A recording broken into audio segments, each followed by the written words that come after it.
Okay, let's first welcome our special guest of honor, Mr. Madhukar Pandey, IPS ADG, Maharashtra Cyber. Can we have a huge round of applause for him, please? Thank you so much. Can you have a seat here? Welcome, sir. Welcoming you here. It was really warm for you to be here. Our next special guest of honor is Mr. Shankar Jadhav, Managing Director, BSE Investments Limited, Head Strategy, BSE in the stage.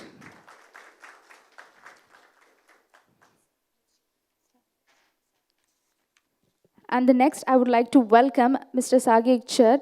He's the head of Israel Economic and Trade Mission to Mumbai. Can we have a huge round of applause for him? Please be here on the stage. Welcome, Mr. Ikhchar. Please take your seat. So, Sagi Ikhchar, it's the head of Israel Economic and Trade Mission to Mumbai. It was lovely having over here. Thank you so much, sir, for being present here. Finally, let me request Mr. Subhoshan Mukherjee, Chairman Infosec Foundation and CEO Prime Infoserve LPP, to join the dignitaries in the dais. A huge round of applause for them as well. Thank you so much for being here. It was lovely having everyone this side. And here we go with the lamp lighting. Can we all stand?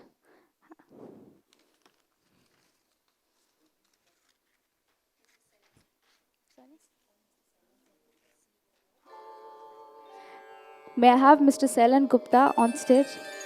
Selsen Gupta on stage.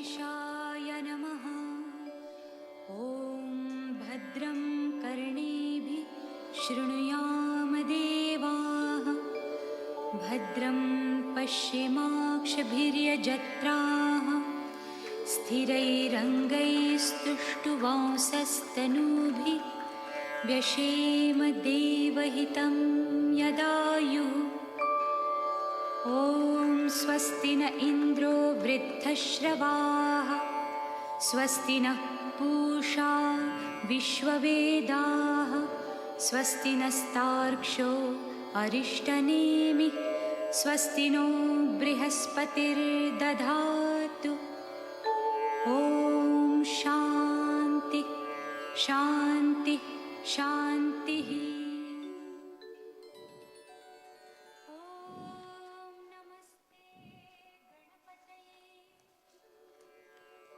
त्वमेव प्रत्यक्षं तत्त्वमसि त्वमेव केवलं कर्तासि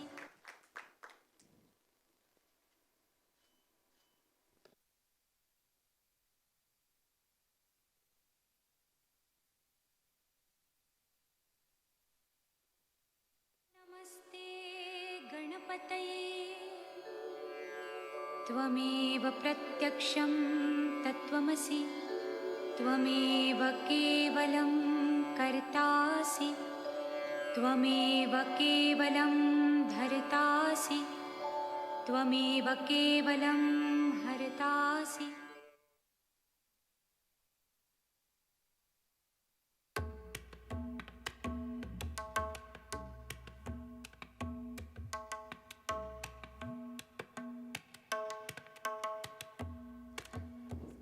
Thank you so much, everyone. You can be seated. Please settle down, be comfortable. And as we know, before starting any event, we always want some words from our people all around. So I would first welcome our guest of honor, Mr. Madhukar Pandey, IPS ADG, Maharashtra Cyber, to please come here and deliver your speech.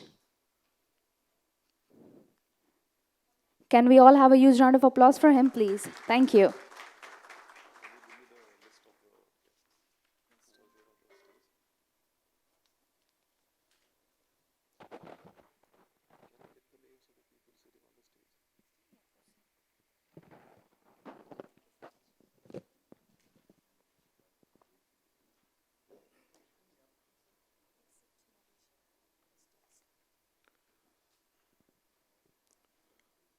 Mr. Mukherjee, Chairman, Infosec Foundation.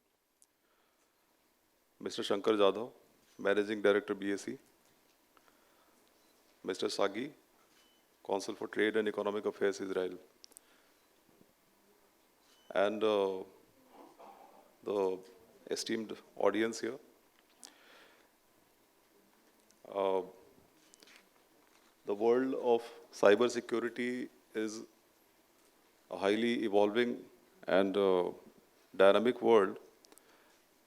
And as we are seeing with the progress of technology, things are becoming like we are getting smarter, but the other side is also getting smarter.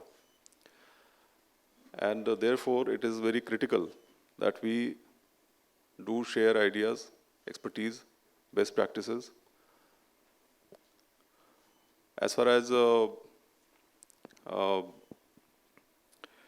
give a message, since I have only to make some kind of an introductory remark, so I will not be going in any particular specifics. But before I say anything else, I must say that an event that is supposed to start at 10 a.m. should normally start at 10, maybe 10:15, 10:20. So uh, I was mentioning to somebody about this, that there was an interesting book that I had once read, uh, that people used to not come in time when the event was started at, say, 10 or 10:30. So the one person started using a different technique. Instead of saying that the event is going to start at 10:30, he would start printing on the cards, this event is starting at 10:23 or 9:57. People became so curious that they started absolutely coming on time. So my, what is exactly happening between 9:57 and 10? And because it's 9:57, so it is, that means things are really critical. So I would suggest that next time when you have this, something like this, let's go for maybe a prime number. Okay, as far as basically the idea of cyber security is concerned, we are basically seeing three different levels of events that may happen. One is the day-to-day thing, social engineering, phishing, and there majority of the people are getting affected. Majority, I would say maybe 85, 90%. And what is interesting is that they are coming out with some new ideas every day. We must give it to them. They are highly innovative, they're very sharp. So you have, your account has been hacked, we are calling from this bank, your KYC has to be updated, your electricity is going to be disconnected, I am your boss, I am in a meeting, but there is something urgently that you have to do for me, and things like that. The second level is where slightly bigger types of organizations which are handling sensitive amounts of data or money, and they are not taking good care of their cyber hygiene.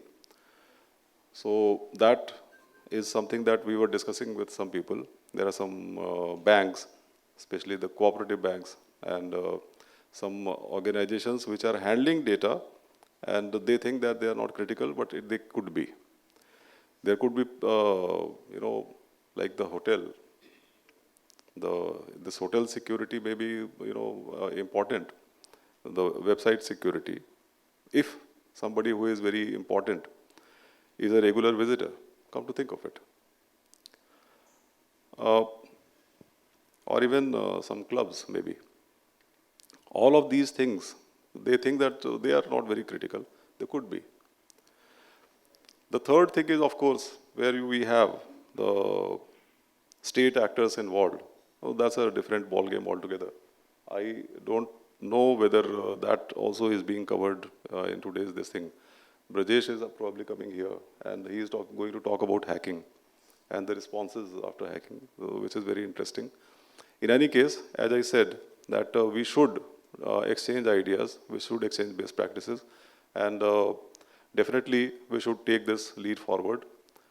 There is just one more thing that I would like to add to this, that I was talking to some officers of Navy today, and then suddenly we coined a new term called GAR.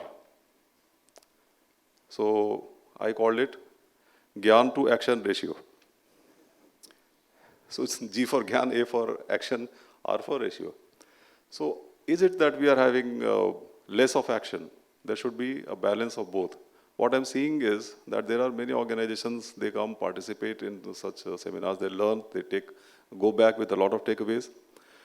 But you go to the organization, somebody who is handling the website, somebody who is handling the email account, the email password is ABC123 or 12345 or something at the rate of, I would put a bet, though this hotel is not a very sensitive place.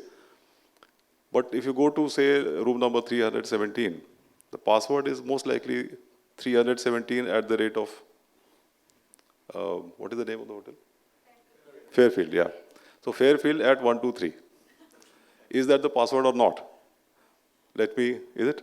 Anyway, so let me not guess into this. The thing is that people are going, attending the seminars, and then not really implementing the takeaways, which is the only takeaway I would like to take away from here. Thank you very much.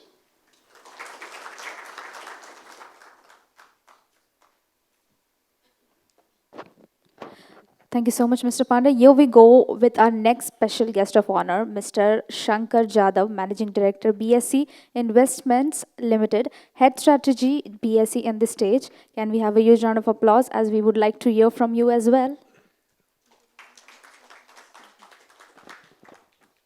Mr. Shankar Jadhav is the Managing Director of BSc Investments, the holding arm of Bombay Stock Exchange, BSc, and Head Strategy at BSc.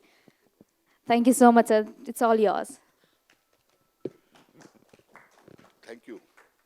Getting introduced in front of friends is not necessary. And in any case, in today's world, where we are talking of cybersecurity, I would advise everyone to check. In fact, when I tell my children that if someone tells you that the earth is round or the moon is round or spherical, don't believe it. Go and check with whatever thinking you have. So in today's zero trust environment that we have in organizations across the regulators, the government authorities and others, it is very difficult to believe what one says. In fact, some of the concepts that the regulators or the government has floated are also like, I put my own document somewhere and then I show the documents to the police or the authorities. I think that is also a flawed concept, because I don't know whether I'm going to put the right documents or something which is incorrect. You must have read today's story itself.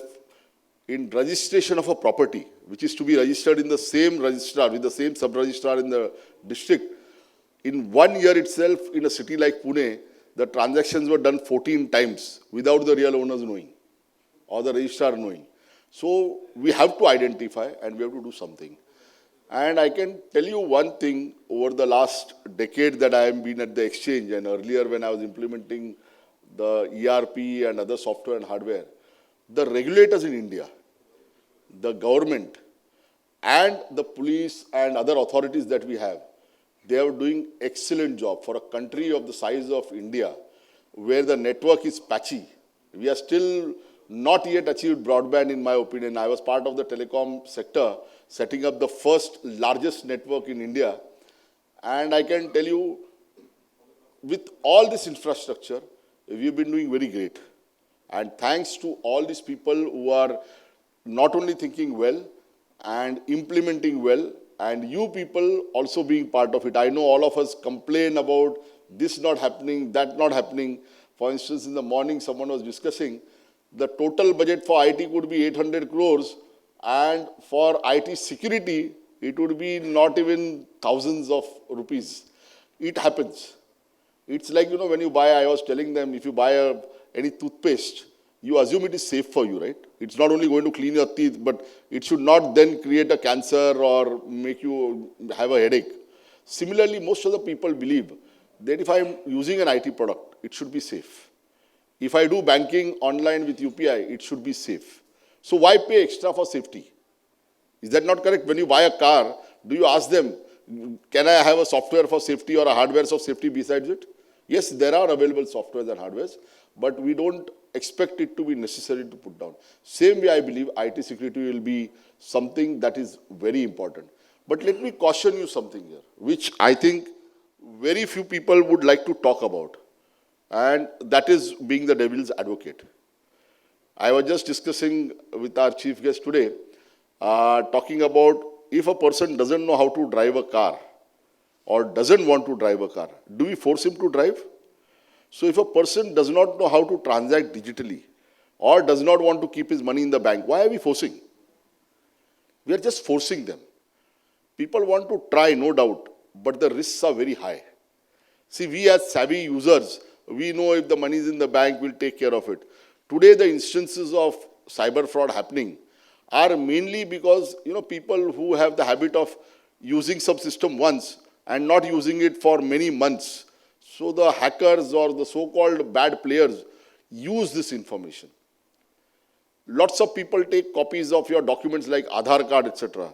In fact, the RBI is saying it's not necessary, it's not compulsory, it's not mandatory, it's voluntary. How many of you have tried to open a bank account without an Aadhaar card? Or a broking account or a demat account without an Aadhaar card? They are just forcing you. In fact, even the authorities have gone to the government and said, or the courts, that Aadhaar card is not mandatory to be connected with the election card. Yet you will find people coming home to him and asking you to connect.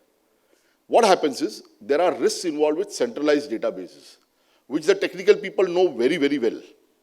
That's why our regulators like RBI has given tokenization.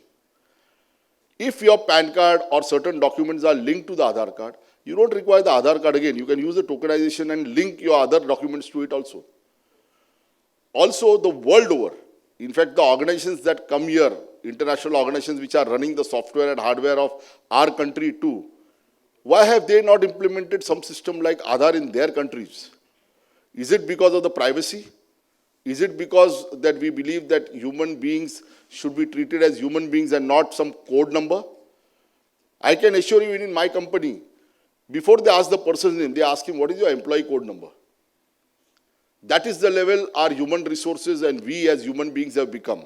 I go to my office, I put on the computer, it doesn't care whether it's Shankar Jadhav at the desk or no. It just says put a name or identification document, number, name, and put your password. It gives me an OTP or something on my phone. It uses multi-factor, but none of it confirms that it is Shankar Jadhav.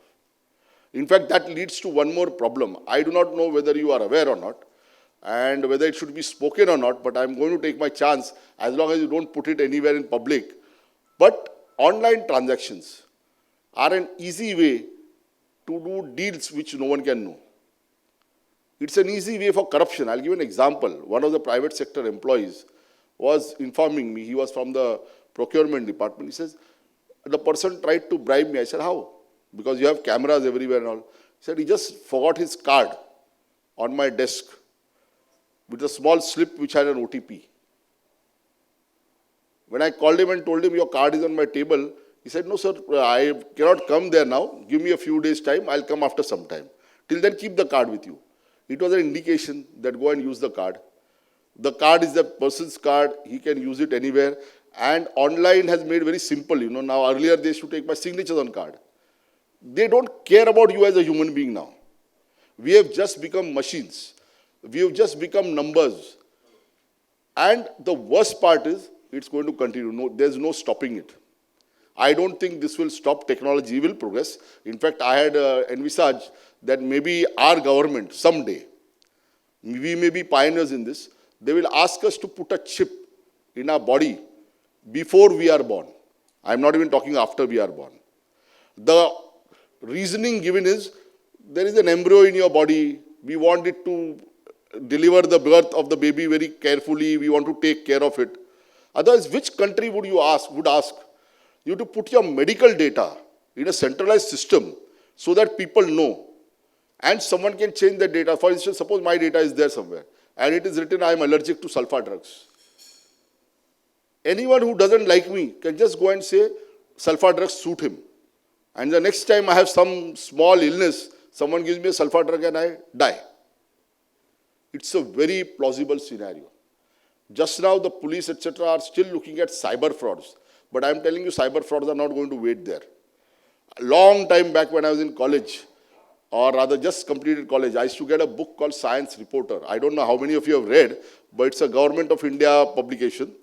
And that Science Reporter had a column on day-to-day poisons at home. So I think I was married, just married. And I told my wife how I read such a wonderful chapter about how common salt at home can be used for killing, and how certain cases where the wife has poisoned the husband had come. She just stopped my subscription. She didn't stop common salt. Why I'm telling you is today, don't use IT when you don't want to. You know, people are so used to, मुझे camera चाहिए car में so I can reverse. I don't know why. It helps, definitely. You should use a camera when it helps. But that doesn't mean you be dependent on it. I have seen people like you and me go for a walk in the morning or jog in the morning for half an hour, 1 hour. But from the office to another building 2 blocks away, they will get a car. They don't go without a car. I can understand if it's raining and you want to go. Use your healthy stuff. People, I do not know why people want to do online. Like I'll give an example. People come to our office. You know, someone in our company, and during COVID it was necessary to have online attendance so that we know that they work. But when you're coming physically to office, wouldn't it be better that you take a physical attendance system? They don't want to do it because you have to walk to the physical attendance system. People will touch. We were just discussing in the afternoon yesterday that the security is not only cyber. People are now getting more ill because they are not exposed to those viruses or germs earlier. My issue would be, we are still not touched by the viruses and other things on the cyber world. Let IoT come, and then you will see how I can trouble you. I can stop your toilet water coming from your jet. I can stop the lift from working. I can stop your car in the middle with what the government is planning, GPS technology on your car. You can't even take a car for a small ride to just make sure that it works if you have few cars.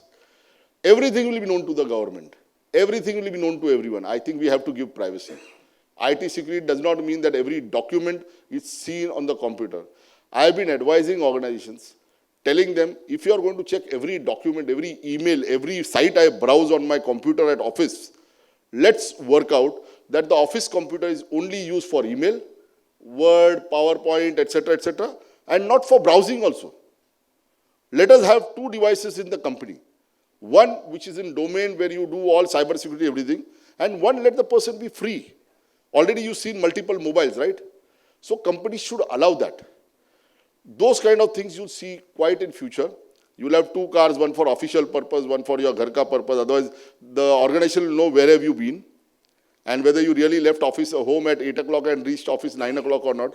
And these are very, very vulnerable scenarios.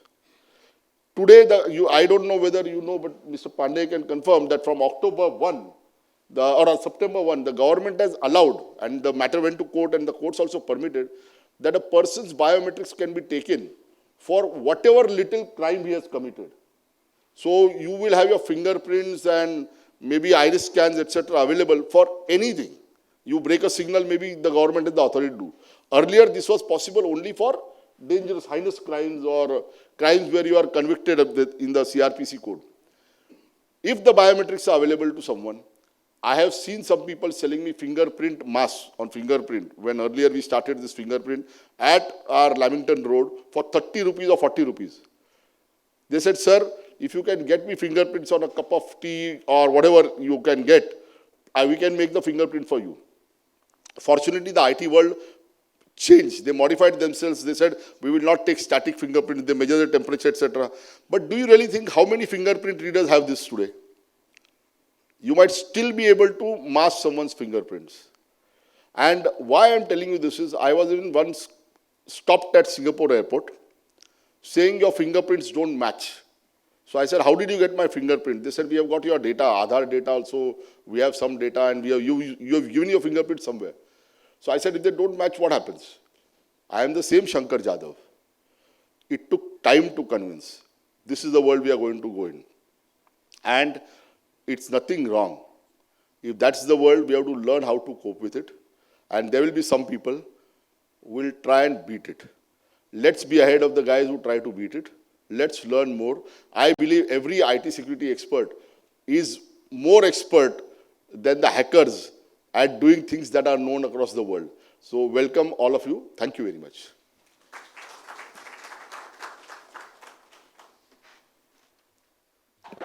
Thank you so much, sir. Thank you so much for the lovely speech. Here we go. Our next special guest of honor is Mr. Naresh Kumar Harale, Vice President and Head Cybersecurity Vertical Rebit. Dr. Harale is currently working as a Vice President and Head Cybersecurity Vertical at a Reserve Bank Information Technology. I would love if he comes here. Huge round of applause for him. Let's appreciate.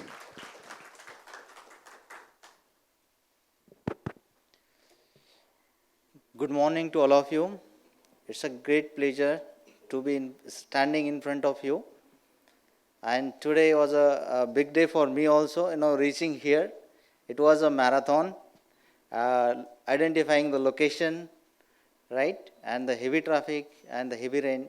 And seeing all here after all this marathon, it's a nice thing. Okay.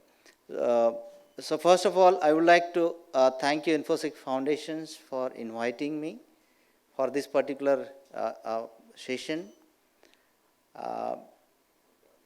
So I would like to give a couple of important pointers, more from cybersecurity perspective, right? So there are a lot of general things we discussed, and I know that a lot of expert members, senior members over years, they will definitely touch base in the next, throughout the day. And as a part of this short discussion and the briefing, I would like to touch base some of the important aspects, more from a BFSI perspective. And very precisely, the theme of the session is the new normal cybersecurity, technology trends and the adoptions. So quickly to start with, everybody is aware what is new normal as on today. We are talking about remote working, we are talking about work from home, we are talking about zero trust, we are talking about a lot of new things. Yeah. So what is the cybersecurity new normal? As per my experience, as per my exposure, I would like to share with all of you. Yeah. So new normal is all about what are the disruptive technologies, what are the different disruptive things happening pre and post COVID, right? And where we stand as a cybersecurity community, what are the important things which are fostering cybersecurity initiatives across the BFSI and across the other domains as well, right? That's very important to touch base. Yeah, so very precisely, so one is the one of the important aspect which is fostering to the new normal is the remote working part. So almost every organization is trying to accommodate the remote working. So though it is not feasible, slowly it is getting into a hybrid mode. But yes, this is one of the important aspect. Second is the rise of ransomware across the various domains. So we are getting every day, we are getting impacted with the ransomware attacks, and how we are getting prepared for those kind of ransomware attack. It's an important aspect of CISO and CXOs across the domain. Third important aspects, I would say, the cloud adoption, which is increasing, right? And it is very important for all of us to touch base that aspect, how cybersecurity model will be implemented and how it is imperative to the cybersecurity of the cloud. Fourth aspect which I would like to talk about is, so the fourth is important, like as we all of know, so it is a time to talk about security analytics is already gone ahead and we are talking about predictive analysis. So cybersecurity is no behind. So everywhere we are actually looking at the AI ML kind of adoptions. So we'll have to look at various use cases from security perspective, how we can identify the security anomalies or cyber attacks, increasing landscape of cyber attacks, and we have to use AI ML kind of technologies. Fourth and fifth, the next aspect which I would touch base is more from, right, we talk about Now, before 5 years back, we used to talk about the cloud adoptions, right? But today, skill set, scarcity of skill set across every domain, which is creating a bigger problem, right? So the current market is not the employers market, it is the employees market. So it is very important for us to plan, right? Accommodate what is happening in the industry, how skill set is moving, how cyber security is getting into a dynamic mode, is already in a dynamic mode, how to keep a pace of security while implementing the new stack of technologies, adopting the new technologies, looking at the new normals, and so on. Yeah. So few another aspects from the BFSI, a lot of new trends are happening. I am very sure you all must be aware about these kind of trends, what kind of adaptations, what is primarily necessary as a part of cyber security. So there are 10 pointers which I would like to touch base, right? How we are adopting as a BFSI, being a part of regulator, we are supporting to the regulator, the Central Bank of India. We are also supporting a lot of regulated entities, right? So primarily a 10 pointers which is more from the standard practices perspective. So definitely throughout the sessions you will be enriched with more information about those trends and technology adoptions. You will hear more about those trends, details about those technologies. So the primarily first and most important is the software security part, right? So every business, it could be a BFSI, financial, or insurance, or healthcare, or you take any domain, so which is getting enabled by the IT infrastructure, IT application is a crucial part of the landscape, and to run any business, and every business, small or big business or SMB, so it is time to look at the IT applications, and when IT comes, IoT comes, it is imperative for all of us to look at the cyber security aspect of it. We are slowly moving from cyber security to cyber resilience. You may learn more about cyber resilience, how it is different from cyber security, right? So the next 5 years would be more focused towards cyber resilience rather than just focusing on putting the technology stack within the organizations. It is very important to understand return on investment, what kind of technologies we are putting in, what is the need. So every day you are finding a newer technology as a part of stack. So how it is crucial, how it is important, how it is relevant to your organization, what are the cyber security risk management strategy for your organizations, right? Looking at the technology is one aspect. We should have a better the governance part of the security by implementing the IS strategies, cybersecurity strategies, or as a part of overall enterprise risk management. So all those aspects we need to look at very holistically. So these are the few things which I wanted to, so software security is one aspect. Second is how we are accommodating the clouds as a part of business model. We are looking for PaaS, SaaS, software as a service. So security is a missing piece across every domain of the IT infrastructure. So we are losing a lot of, so governance is, as I said, governance is a very crucial piece rather than just getting into the operations. We are day in, day out, we are doing the operations, but we don't know what level of efficiency and efficacy we are getting out of it. So we have to look at the governance model, which will definitely value add to the overall ROI part, the cyber security. Yeah. So another important initiative is all about automation of cyber security operations. The next 5 years, left and right and center, we are talking about security operations center. Everybody is either they're getting the on-prem solution or cloud solutions. Adoption is already increasing. A lot of new players are coming into market, including the startups. So the trend which I have seen in the during the pandemic and the post-pandemic, everybody is expecting that our workforce will work from the remote, right?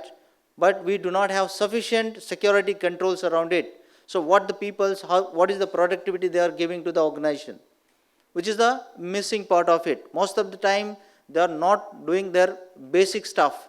and it is time to look at the automation, right? So bringing automation as a part of CDC, cyber defense centers, we can talk about. So SOC may rename as a CDC further, because that will have the full visibility of your infrastructures, right? Including the operation part, governance part, reporting part, where you can identify a lot of gaps in the detection and the response mechanism.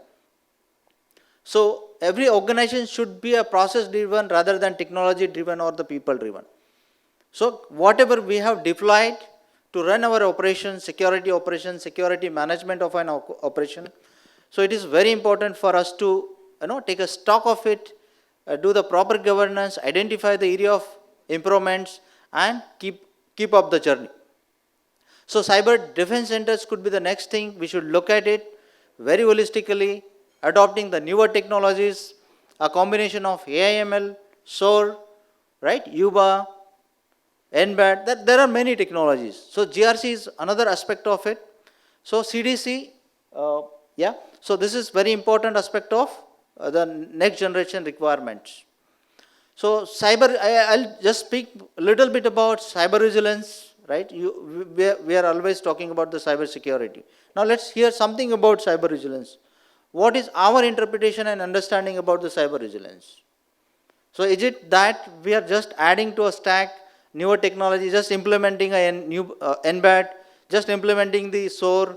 Are we getting into a next mode, a cyber resilience? No. So what is the cyber resilience? Cyber resilience is a need of time. So resilience is always talk about how my organization can continue to operate, right? How my organization can continue to operate in spite of cyber attacks. How am I prepared? Yes, there is ransomware attacks. So what are the alternative strategies we have? Whether it's a backup, whether it is a near DR, whether it is a DR site, right? Or redundant infrastructure, we are keeping up our operation up and live.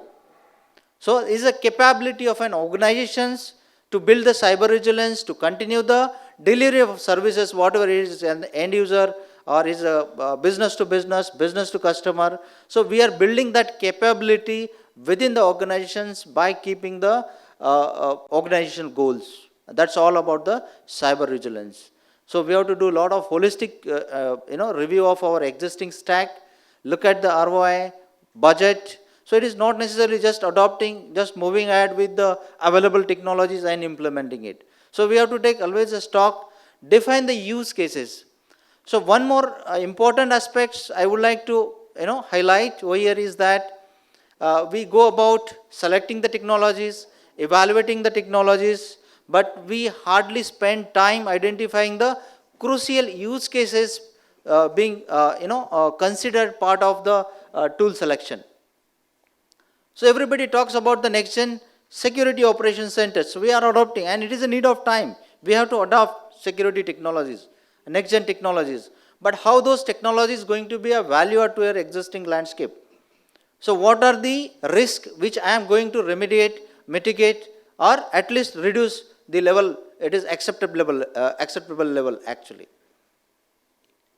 right? So it is all about that. So I think with this, I would like to conclude my short briefing, and thank you so much once again the panelists, and thanks for listening patiently. Thank you. Thank you so much, sir. Thank you so much for sharing your ideas with us. So now I would like to welcome and join your hands to welcome guest of honor of today's gathering, Consul for Trade and Economic Affairs of Israel in Mumbai, Mr. Sagi Itcher. A huge round of applause for him. Thank you so much for being here, sir.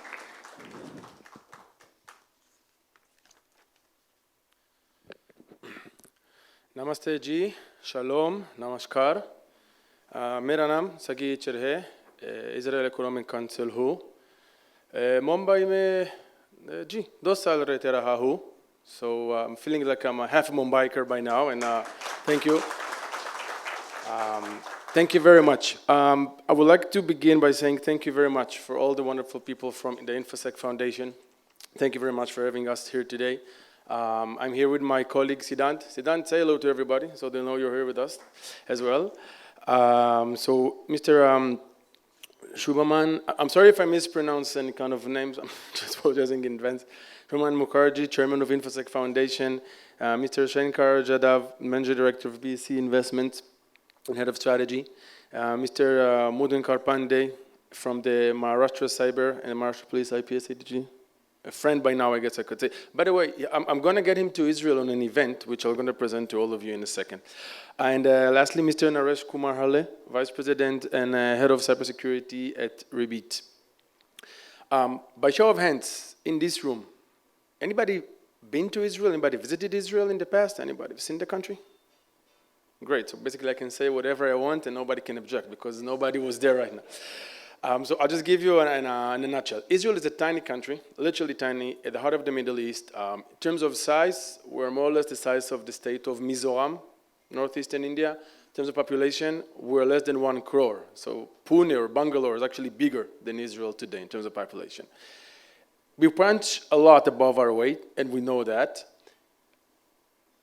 We work at the Economic and Trade Mission of Israel in Mumbai. Okay, we're part of the government, the Israeli government, equivalent of the Indian DGFT. Okay, working to promote trade and to create good collaborations, good connection between Israeli and Indian organization. It can be government, it can be private companies, it can be NGOs. We seek these strong bonds for the two countries. We're sector agnostic. Okay, we work on healthcare, agriculture, water, consumer goods, fintech, Industry 4.0, and of course, cyber. I can honestly say, and humbly say as well, that Israel is not good, is not very well. Israel is worldwide leading in 2 specific sectors. One would be water, which is not relevant for this crowd, so leaving that aside. Second is cyber. And there are a few reasons for that. I'll touch about them very, very briefly due to lack of time. Cybersecurity for Israelis started as early as the 70s. We have 50 years of cybersecurity experience. Somewhere in the 70s, people from our defense and intelligence units realized they can access data remotely. Let's put it this way. And then they realized, second thing was, okay, if we can do it, it can be done to us. So let's start protecting and securing our data, our critical data. It started from the defense and intelligence, and it went on and on. Government, critical infrastructure. The resolution that we're coming down to in Israel today, the INDC, the Israeli National Cyber Directorate, I have a very good friend working there as an ex-Israeli Air Force pilot. Today in Israel, if you operate a truck, okay, one of those trucks which ships fresh goods, okay, need to be cooled, right, and chilled, milk, eggs, fresh vegetables, there is a unit, there's a computer, digitized unit at the truck, right, monetizing interpreter. You need to have cybersecurity for this unit in your truck, because otherwise maybe something will get spoiled on the way and the public will be given bad food. So this is one example of how low we go into resolution. It goes for everything. Not talking about BFSI, that goes for sure. Insurance companies, healthcare providers, anybody, everybody in Israel today, municipalities, factories, anybody that is vulnerable, everybody that is being attacked by cyber threats might threaten him, is a huge issue. How we've become so good, again, very briefly, 18-year-old man and woman in Israel will go to military service. It's compulsory, mandatory by law. I was in military service. My wife was a soldier when she joined the military, okay? Usually we think of soldiers, people that are holding guns or driving tanks or aircrafts. Okay, this is maybe 10% of the army, the military. 90 other percent, people are sitting in an office or sitting in some remote station. You never see them, but they do a lot of the important job. They gather information, they gather data, they analyze it, and they provide it to whoever is in it, their customers. So people go to the military at 18, they leave by 20. By the time they leave at 20, maybe 21, they're experts.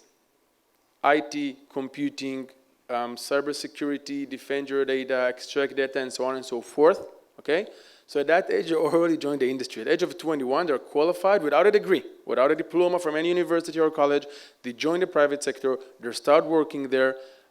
Majority of them, after 1 year, will make the salary of both of their parents combined together. Okay, this is how well those people are paid. This is how well this industry is working in terms of profits and revenues.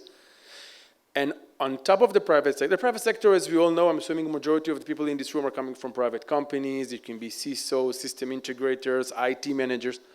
Private companies, at the end of the day, look on profits and revenues, which is normal, right, in any capitalist market. So this is when the next layer comes, the government layer. By the INDC, I think it was established roughly 6 or 7 years ago, which is directing it as a regulator. And on top of that, what we're saying today in Israel is something that I think people of Maharashtra, specifically in India in general, should be aware of. Cyber is not a threat on a bank. It's not a threat about RBI regarding the banks of India. It's about the banks and the insurance companies and the manufacturers and the automotives and the trains and the airports and the naval airports and so on and so forth. I can go for an hour. All of them willing to pitch in and share data with each other. So that's what we're doing today. That's what we're doing today in Israel. Everybody is sharing data. Everybody is pouring their knowledge into one big bucket or one big pool of knowledge sharing of data. And this data goes to everybody. So if I'm organization A, I will give my data, but I'll get back from more than 100 different organizations today that are part of this pool, and it's always growing. We went to the academia and told professors and doctors, this is what is needed. This is what we need as a country for defense. This is what a country as a private sector. And they start focusing more and more on that. So we have the academia in this pile. So we have military, we have academia, we have government, we have private sector. And today we came to a point where we started pitching cybersecurity and its importance to kids, to juniors as young as middle school. Teenagers, 14, 15, 16, will be aware of what is cybersecurity, why it's important, why is it needed, okay? So then they come to understand how their Instagram or TikTok or Facebook accounts cannot be hacked or cannot be used. But then they'll grow up and they'll, again, military, engineering, and go to them and go forward with that. So it was mainly discussed by my respected peers in this panel. What is the future of cybersecurity? What should we do? What should we not do? In my humble opinion, you can really never know, because cybersecurity is not what's happening today or what's happening tomorrow. It's what will happen in 6 or 12 or 18 or 5 years from today, right? You never know what's going to happen. You never know what's going to hit you, because your attackers are not going to give you, like a note, hey, I'm going to come with this kind of a threat or this kind of. You always need to think ahead. So yeah, obviously cloud, API, remote access, something to be aware of. Critical infrastructure must be protected throughout each and every country in the world. But you always have to be very, very flexible in your mind to think what might come next, how can I protect? And by sharing information with one organization to another, okay, if this was an attack on him, it might happen to me next week. So I'm going to be prepared today and not wait for it to come and then try to solve it, okay? It's like thinking about your healthcare system. As a government, as a community, or as an individual. Prevent yourself from becoming ill. Prevent yourself, keep healthy life. That's all you need to do. And then you don't have to, take pills and see the doctors. That's what we're trying to do. Keep it very resilient, very healthy. Don't go to doctors, don't get operations. Just stay healthy throughout. It takes maintenance. It takes a lot of adaptation. And we always keep trying to keep a very flexible mind, just to adjust to the situation, not manage it. I would like to conclude by inviting each and every one of you to an event that will be happening in Israel, end of November, 27 to 29th November. It's called HLS and Cyber, okay? It's dedicated to anything which is related to cybersecurity. HLS stands for Homeland Security as well. We are inviting you and welcoming you to get in touch with us, with me and Sidan, via our LinkedIn page, okay? Israel Economy, something, LinkedIn. You'll find us, don't worry. You'll see all the details there, the link for registration. This event will bring into under one roof Israeli government, mainly internal affairs and police. A lot of police units, cybercrime and other units will be there. Israeli academia and a lot of Israeli startups, a lot of Israeli private sector players that will come there and will pitch to you their solutions, their technology, their ideas on what can or actually should be done in order for you to be prepared for the next year and by starting next fiscal year 2023 in a much more safer way as companies, as communities. Just a side note, the Israeli only cybertech startups managed to raise a record number of $8.8 billion on 2021 alone in terms of foreign investments. More than 30% of the world cybertech unicorns, a company which is about $1 billion in value, okay? More than 30% of the world unicorns in 2021 last year were from Israel. Okay, so this gives you, again, kind of an idea of how good, not good, I mean, if this was in a healthcare or agriculture event, I would say Israel is doing good. This is a cyber conference, we're not doing good, okay? I'm being very humble. We're doing amazing. We're doing extremely good. second only to the US in terms of the worldwide market share. So if you need cyber, if you need implementation, if you need kind of security, let us know. Again, Israel Economic and Trade Mission to Mumbai. We facilitate everything for you. And I look forward to see as many of you as possible in Israel this November in Tel Aviv to meet all the companies and just, explore further. Again, thank you very much for hosting me today. Thank you very much for everybody who managed to come in this timing of the rains. Thank you.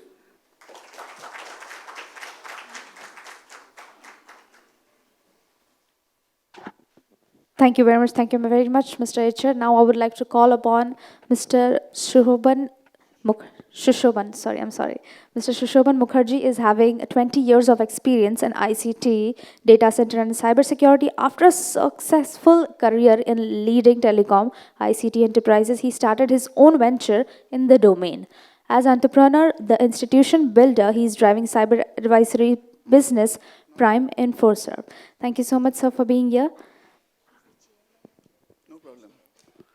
So I think everyone is finding difficulty in my name.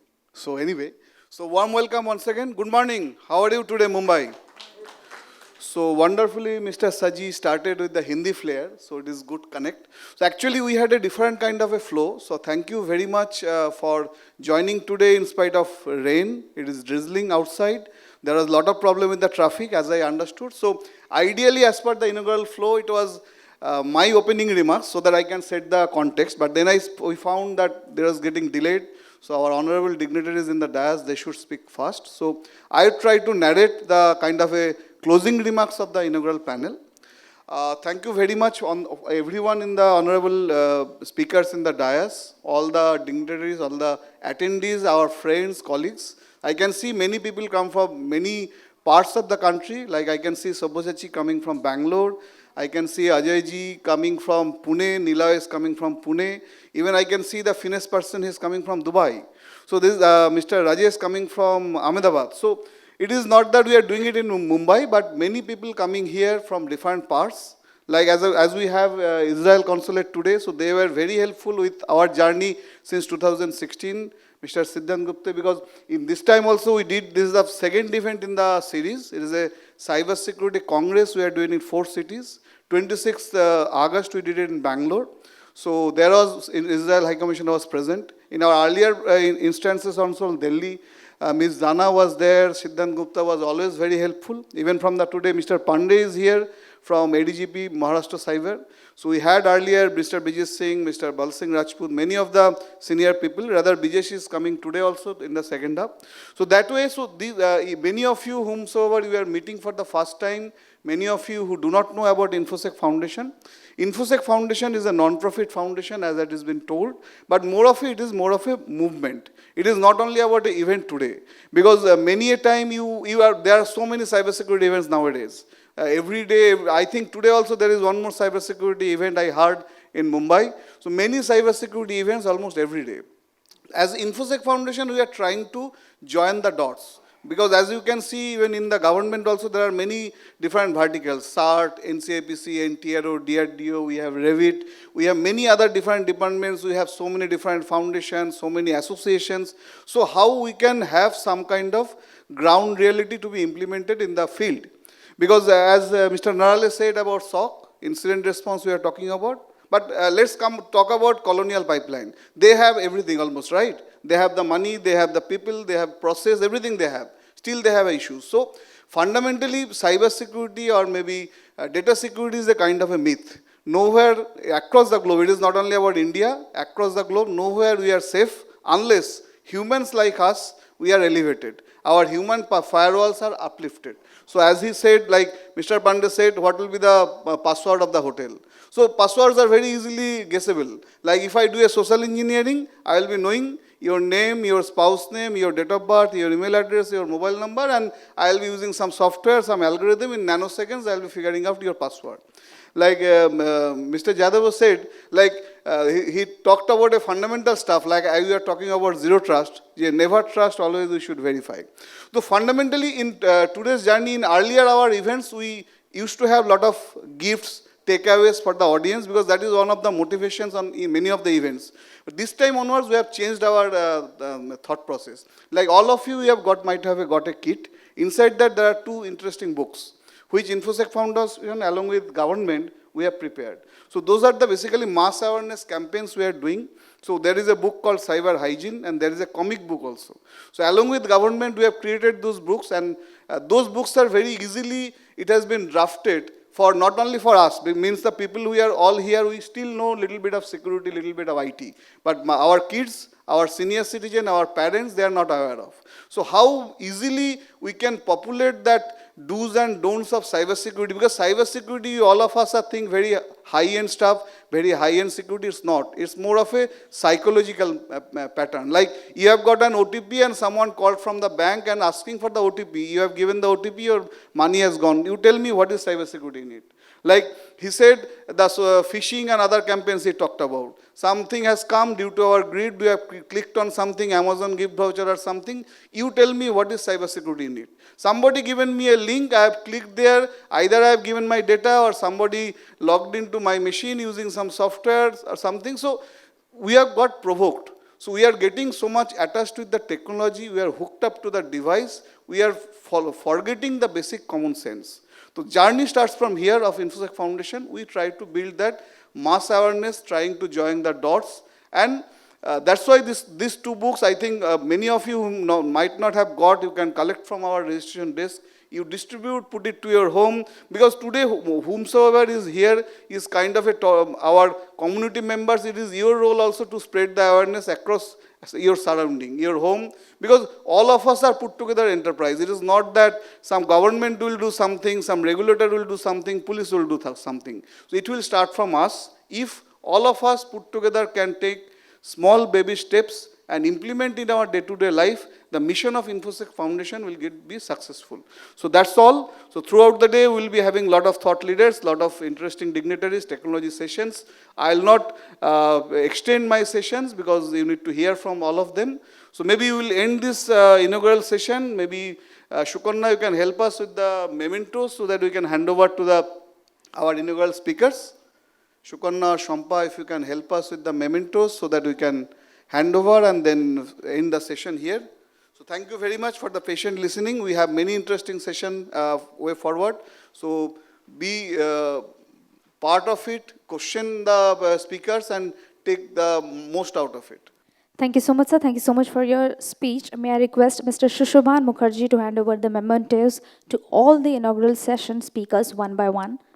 So here we go with the first person, that's Shankar Jadhav. Congratulations. Thank you so much, sir, for appearing over here.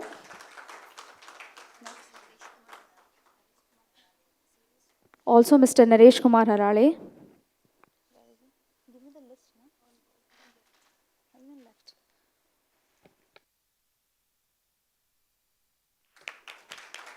So now I see it's been a very halka fulka thing happening. I want everyone to clap loudly, a little bit louder. Thank you so much. Thank you so much.